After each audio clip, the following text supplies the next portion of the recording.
Tzatziki, which is yogurt, garlic, oil, vinegar. I know some people use lemon juice, but vinegar is the more traditional. Grated cucumber and to dill or not to dill at the end. I love dill. I love dill. I think we'll add some dill into our tzatziki. So I can't wait to taste it. let's get whipping up some tzatziki. Sounds good. Tzatziki. Tzatziki. Make sure you pronounce it properly out there. Bonus points for you non-Greeks who say Dzadziki.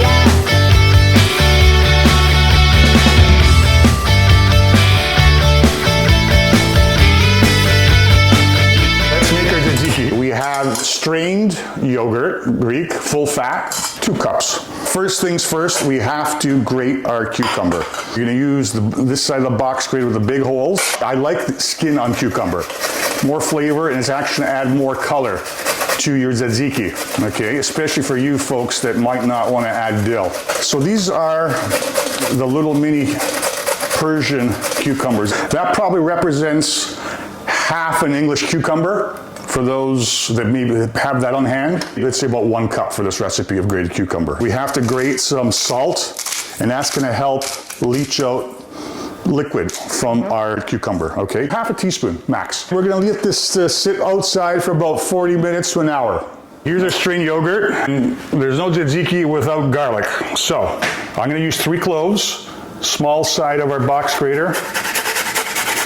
3 cloves for 1.5, 2 cups of strained yogurt is plenty, okay? You wanna go above and beyond that, fine. There's our 3 cloves of garlic. Next, we're gonna add our cucumber. This is the water that came out, but we're not done yet. Okay, we gotta squeeze excess water out of our cucumber so it stays nice and thick. Look at that. See all that water that's still coming out? If you have a cloth tea towel, you can wrap it around your cucumber and just twist the top, and that'll really squeeze out a lot of the water as well. There we go. We need a little bit of salt, half a teaspoon. Traditional tzatziki contains a red wine vinegar, tablespoon. If you want to use lemon juice, fine. Let's mix this.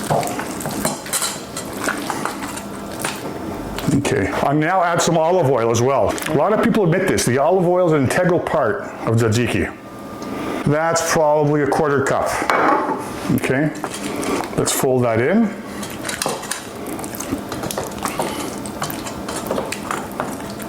Oh my gosh, it smells so good. Oh, just want to dive in there. I thought I had fresh dill, and I didn't, but I do have some of the dried dill, which is fine. If you want to omit dill, by all means, that's probably about 1 teaspoon, okay? You can do fresh or dry. Or dry. I prefer the fresh. This is all I can find. It's good in a pinch. Look at that. And if it's fresh, you can add a 1/4 cup. We're gonna taste, and we're gonna adjust if needed. Needs a bit more salt. I'm gonna put a little bit more vinegar and a splash more oil. This is the taste, right? That's up to your own personal preferences. Using the opposite side of the spoon. Let me try it again. Now we're good. So creamy. Leave some for me. There's our tzatziki, ready to go. Tzatziki. Yes, dig in. All right. It's awesome. Grab a pita bread. Look how creamy this is. And thick. Even simple like this on a piece of bread, so good. Your recipe is very good. Thank you.